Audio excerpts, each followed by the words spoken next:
अमित भारद्वाज हमारे सहयोगी इस वक्त हमारे साथ जुड़ चुके हैं अशोका रोड से। अमित, अब बीजेपी की तैयारी तो बड़ी है, लेकिन बड़ा सवाल यह खड़ा हो रहा है कि जो सहयोगी दल हैं उनको क्या सीसीएस में जगह मिलेगी, जिसको लेकर पहले से ही जानकारी निकलकर सामने आ रही है, चाहे वो गृह हो, रक्षा हो, वित्त विभाग हो या विदेश मंत्रालय हो, ये बीजेपी अपने पास ही रखेगी। तो क्या बार्गेनिंग चल रही है अंदर भीतर से, क्या खबर निकलकर सामने आ रही है अमित? चित्रा, देखिए, इस वक्त सबसे बड़ा फैक्टर जो 5 साल में होने वाला है वो इन फैक्टर नीतीश कुमार, चंद्रबाबू नायडू। नीतीश कुमार के बारे में पहले से चर्चाएं हैं और उनकी पार्टी ने कहीं ना कहीं स्पष्ट भी किया है कि रेल मंत्रालय, बिहार को विशेष राज्य का दर्जा, ये सब उनकी तरजीह में है, उनकी प्रायोरिटी में है। लेकिन दूसरी तरफ एक बड़ी डील जो मुझे दिख रही है कि चंद्रबाबू नायडू, आंध्र प्रदेश और बीजेपी के बीच जो है वो सेटल होनी बहुत जरूरी है इस वक्त, क्योंकि जब चंद्रबाबू नायडू 2019 में एनडीए को छोड़ के गए थे तो बहुत ही खराब टर्म्स पे वो रिश्ते खत्म हुए थे। लेकिन इस बार पूरी गर्मजोशी के साथ वापसी हुई है चंद्रबाबू नायडू की एनडीए में। प्री पोल अलायंस था, इसलिए लगातार तेलुगु देशम पार्टी की तरफ से कहा जा रहा है कि हम किसी हड़बड़ी में नहीं है, हम एनडीए के साथ थे और रहेंगे।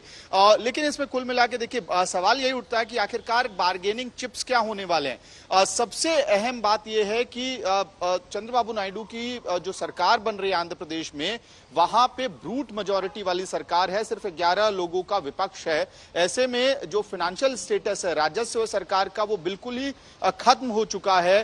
जो जगन मोहन रेड्डी की सरकार थी उस पर यह आरोप लगता था कि सोशल वेलफेयर स्कीम्स की वजह से वहां पे राजस्व राज्य के पास बचा नहीं है। तो केंद्र सरकार से स्पेशल फाइनेंशियल एड की उम्मीद होगी और ये टॉप प्रायोरिटी रहेगी टीडीपी की। हमें सूत्रों ने ये बात बार बार दोहरा के कहा है कि स्पेशल फाइनेंशियल एड सबसे पहली प्रायोरिटी होगी तेलुगु देशम पार्टी की। और इसके साथ साथ चंद्रबाबू नायडू अमरावती को राज्य के कैपिटल के तौर पे, ग्लोबल सिटी के तौर पे डेवलप करना चाहते हैं, उसमें भी केंद्र की वित्तीय सहायता की जरूरत होगी। तो ये दो ऐसे बिंदु हैं जिसपे टीडीपी कहीं ना कहीं जोर लगाते हुए दिखाई देगी। अगर विशेष राज्य का दर्जा नहीं मिलता आंध्र प्रदेश को तो स्पेशल पैकेज। और इसके बाद देखिए, आईटी मिनिस्ट्री, पोर्ट्स, जल शक्ति मंत्रालय, ये वो मंत्रालय हैं जिसपे टीडीपी की निगाहें कहीं ना कहीं बनी हो सकती हैं। चित्रा, बिल्कुल, और उसके पास तो मौका भी है। हालांकि कल मुस्कुराते मुस्कुराते चंद्रबाबू नायडू ने बड़ी तारीफों के पुल बांधे थे नरेंद्र मोदी के, लेकिन तारीफों के पुल के पीछे की बड़ी वजह यह भी हो सकती है कि जो भारी भरकम मंत्रालय हम मांग रहे हैं वो आप हमको आसानी से दे दीजिए, ज्यादा बार्गेन नहीं करना पड़े। दोनों सहयोगी हमारे साथ लगातार बने रहेंगे। स्टूडियो में खास मेहमान भी जुड़ चुके हैं, उनका परिचय कराते हुए चर्चा की शुरुआत हम करते हैं। हमारे साथ संगीत रागी जी आ चुके हैं, हमारे साथ मौजूद हैं। जयंतो दा, आप लगातार पश्चिम बंगाल पर खास नजर रखते हैं, लेकिन इस बार पश्चिम बंगाल में दीदी ने बाजी मार ली है और देश की राजनीति अब इसके जरिए कैसे बदलने वाली है उसके बारे में हम बातचीत करेंगे। रशीद किदवई जी भी हमारे साथ वरिष्ठ पत्रकार जुड़ चुके हैं, सभी का बहुत बहुत स्वागत है। जयंतोदा, आपसे ही शुरुआत करते हुए, अब ये जो मोदी 3.0 है, इसको लेकर बार बार सवाल पूछे जा रहे हैं, क्योंकि 2014 में देखिए भारतीय जनता पार्टी के कुल 41 मंत्री रहे, सहयोगियों को 5 दिए, जबकि बीजेपी के पास बहुमत था।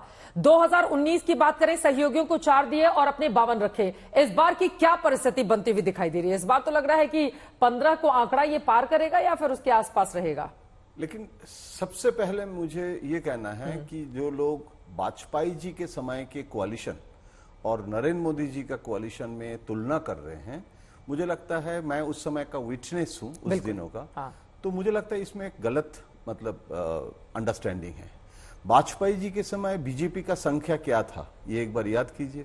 आज है 182, 2 बार 182 था और एक बार बहुत कम और था। अभी 240, 145 पहली बार था और 2 बार 182। नहीं, मैं बता रही हूँ, 1996 में 161 था, 1992 में 182 था, 1999 में भी 182 था। हाँ, तो 240 और 182 सेम नहीं है। बिल्कुल।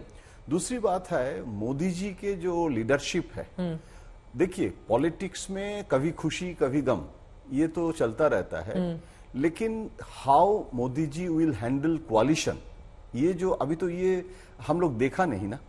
गुजरात सीएम के नाते भी मेजॉरिटी बीजेपी, और अभी 10 साल भी, लेकिन वो एनडीए में सफलता, एनडीए हैंडलिंग सफलता नहीं होगा, ये पहले ही अगर हम ये प्रीमाइसेस में चले जाए तो उसमें भी हम, मुझे लगता है मोदी जी के ऊपर थोड़ा पहले ही हम लोग हमारा जो अप्रोच है वो प्रीकॉन्सेप्ट नोशन से चले जाएंगे।